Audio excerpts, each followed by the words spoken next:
అంటే ఇప్పుడు అయోధ్య రాముడి విగ్రహానికి ప్రాణప్రతిష్ఠ చేసేందుకు కేవలం 48 సెకండ్లు మాత్రం నిర్ణయించారు. అసలు ఎందుకు దానికి అంత ప్రాధాన్యత? ఇక్కడ 48 సెకండ్లని కాదండి, ఇక్కడ మనకి ఈ ముహూర్త విశేషాన్ని కనుక చూసినట్లయితే ఇక్కడ అనేక రాజయోగాలు, అనేక ధనయోగాలు ఈ ముహూర్తంలో ఉన్నాయి. ఇక్కడ ప్రధానంగా లగ్నంలో దేవగురువైనటువంటి బృహస్పతి, అలాగే ద్వితీయ స్థానంలో మృగశిర నక్షత్రంలో చంద్రుడు సంచారం చేస్తున్నారు. అదేవిధంగా భాగ్య కోణంలో కుజ, బుధ, శుక్ర ఈ 3 గ్రహాలు అనుకూల స్థానాల్లో ఉన్నాయి.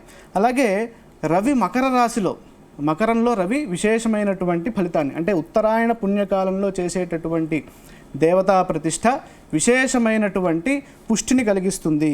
అలాగే మూల త్రికోణ రాశిలో ఉన్నటువంటి శని భగవానుడు కూడా లాభంలో ఉండి మంచి ఫలితాలను ఇస్తున్నాడు. ఇక్కడ మన గ్రహబలాన్ని కనుక చూసినట్లయితే లగ్నంలో గురువు, ఎప్పుడైతే లగ్నంలో దేవగురువైనటువంటి బృహస్పతి ఉంటారో అప్పుడు ఆ గురు బలము 1,00,000 దోషాలను తొలగిస్తుంది. అంటే మిగతా ఏవైనా దోషాలు ఉన్నా కూడా ఈ గురువు లగ్నంలో ఉండటం వల్ల 1,00,000 దోషో వ్యపోహంతి, అంటే 1,00,000 దోషాలని తొలగించేటటువంటి శక్తిని ఆ గురువు గారు ఇస్తున్నారు.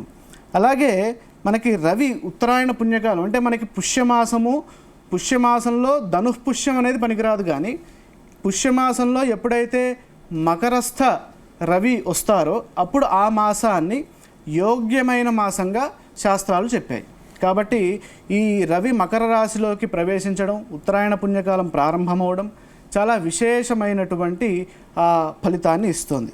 ఇక ముహూర్త బలాల్ని కనుక చూసినట్లయితే అన్ని గ్రహాలు షడ్బలాన్ని పొంది ఉన్నాయి, అదేవిధంగా వింశోపక బలాన్ని కూడా పొంది ఉన్నాయి.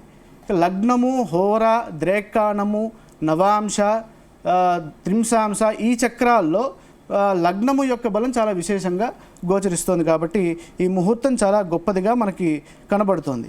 అదేవిధంగా చంద్రుడి యొక్క ఉచ్చస్థితి కూడా చాలా మంచి మనోబలాన్ని, అంటే ప్రతిష్ట చేసేవారికి అలాగే మన దేశ ప్రజలందరికీ చంద్రుడి యొక్క బలం కూడా విశేషమైన బలంగా అక్కడ గోచరిస్తోంది. ఆ సమయంలో గ్రహాల బలం ఎలా ఉండబోతుంది? అదే ఇప్పుడు మనం చూసినట్లుగానే గ్రహాల బలము ఇక్కడ మనకి యోగాలు ఉంటాయండి. 39 శుభయోగాలు ఈ ముహూర్త సమయంలో వస్తున్నాయి. ఈ 39 శుభయోగాలు చాలా విశేషమైన రాజయోగాలని, ధనయోగాలని, అంటే ప్రతిష్ట అనంతరము ఆ దేవాలయానికి విశేష ధనాభివృద్ధిని కలిగించే విధంగా ఈ ముహూర్త చక్రం సూచిస్తోంది. కారణం ఏంటి?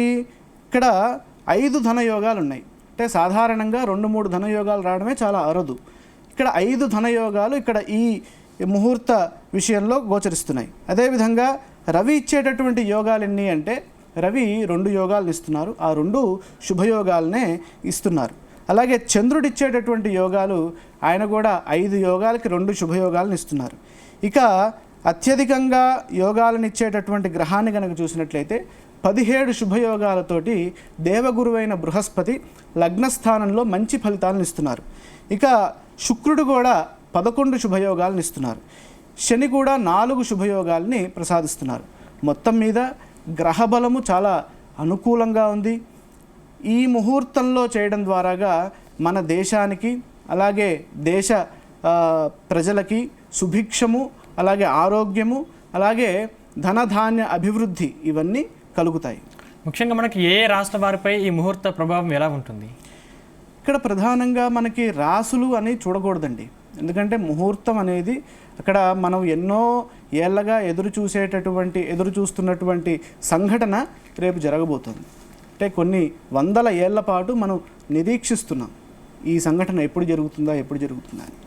మరి అలాంటి సంఘటన జరుగుతున్నప్పుడు రాముల వారి యొక్క అనుగ్రహము అన్ని రాసుల వారిపైన ఉంటుంది.